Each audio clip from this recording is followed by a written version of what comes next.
Hey guys, this is Nick again. One of the nice things about moving into an old house is there's always something to do. Of course, it's also the hassle that's moving into an old house is there's always something that needs done. So I started today on the kitchen on the grout. Now, this house is 60 years old, and the grout in spots is thin and missing, and other spots is just built up with years of use. I started off with a grout cleaner and even tried bleaching it. Just could not get the stuff white, and looking at it, there's just buildup of gunk. I went down to the local store and got myself one of these scrapers, and the way this works is you kind of put it in between the lines of the grout and it pulls up all the material that's stuck in between there.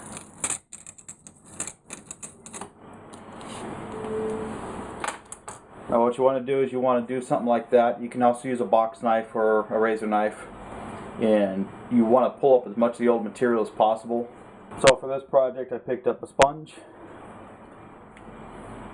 and I picked up some non-sanded grout and a rubber float. Now the important thing is with this grout, if your grout lines, in other words the lines between your tile, is smaller than 1/8 inch, you want to use non-sanded grout. Larger, you want to use sanded grout.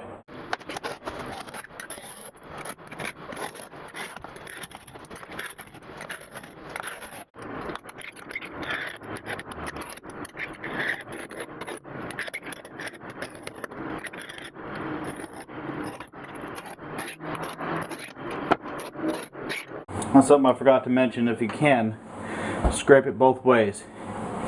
Especially if you're using a razor knife, you want to make sure you get it at an angle on one side, so you're kind of scraping up one side. That way you do your best to pull the material up and out, and then you want to reverse it and hit the other side, so you get the material from this side and this side up, as well as the stuff that's in the middle. When you're cleaning this off, you don't want to use any water. As a matter of fact, it would be better if you could get away with it, not using the area for a couple days beforehand to make sure that it's dry. So I'm just going to use a vacuum and clean some of this stuff up.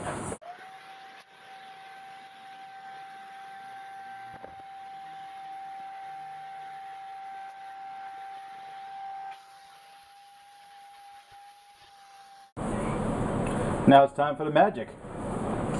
Red Solo cup, grout, a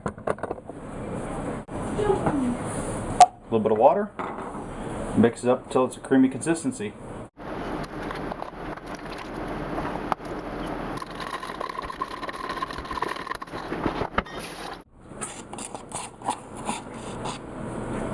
Oh yeah, nice creamy consistency. So I probably shouldn't have mixed it in the little Red Solo cup.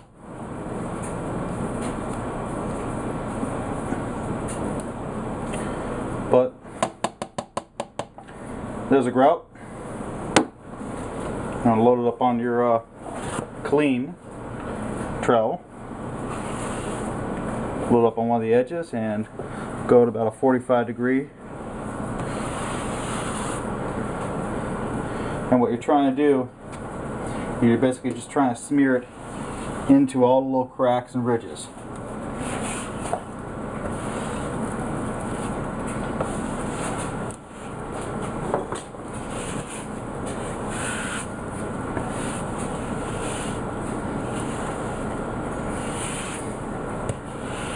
You'll go a couple of different directions. You're trying to push it down into those little cracks, into those little crevices and grooves between the tiles.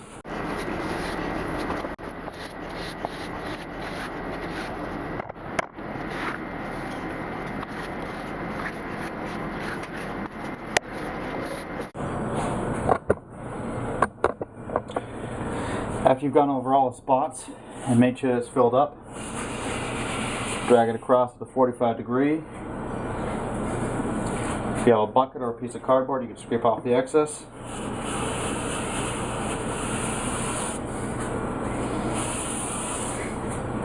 And this will help level out the grout. You don't want to be trying to dig down into the grout lines.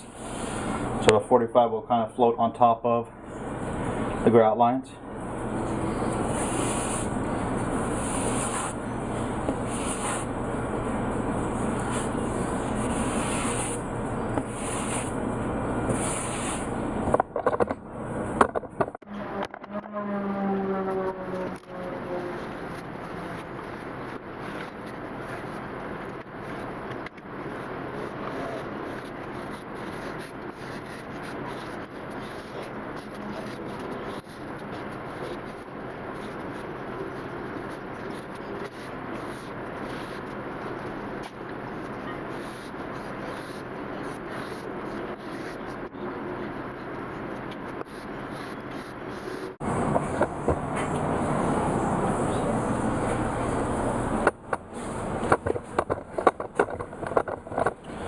So now the next thing for me to do is wait a little while until the grout tacks up.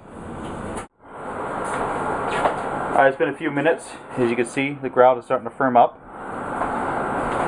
Now you take your sponge, fairly dry. You want to put it in some clean water using a bucket. You do not want to put this down your drain. And come and work at a 45 to the grout, to the lines in the tile. And what this does is it helps to even out the grout lines. Not a lot of pressure. Matter of fact, a little as pressure as possible. You still want to be able to move the grout around, but you also want to try and even it out so that no one grout line is particularly bigger or fatter than the other one.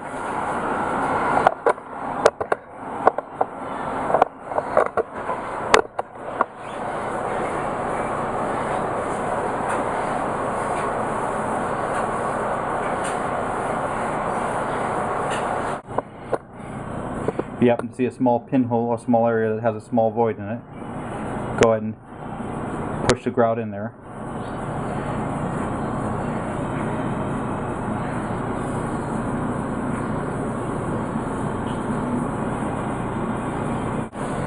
Now you want to let this dry, and this will haze up. And the next step, I'll show you how to clear off the haze. When you're going back over this, a circular motion seems to work a lot better as far as evening out the grout lines than moving to the constant 45. Alright, it's been a few more minutes, and as I'm sure you can see, there's a slight haze in the tile. Now's the time to go around and double check and see if you have any pinholes, any little small holes or voids that need to be done up real quick.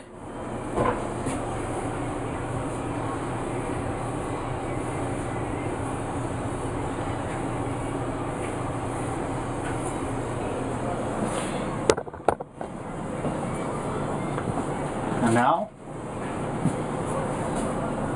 cheesecloth. This happens to be a synthetic fiber, basically the same thing. Light circular motions.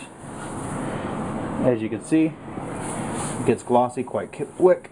And you're just pulling off all the little dusty particles. You want to do this right away. You want to do this within the first 10 to 15 minutes max.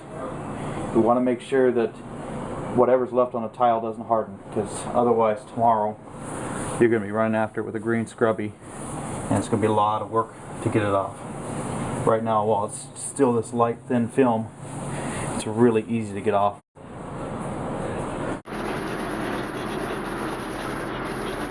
Now if you're using marble or something like this, you got to be careful, especially with sanded grout, because it will scratch up the tile surface. But with this non-sanded grout on this stuff here, it shouldn't hurt it too bad. And besides, this stuff is like 60 years old. Just do my best to save it for another couple years. If I'm lucky, be around for another 60 years. So I'm going to wait a day or two and basically not use this countertop for that long. Make sure that the grout cures fully. The package says to wait 36 hours. And that's going to be it. Hope this helps somebody out there learn how to grout. tie it.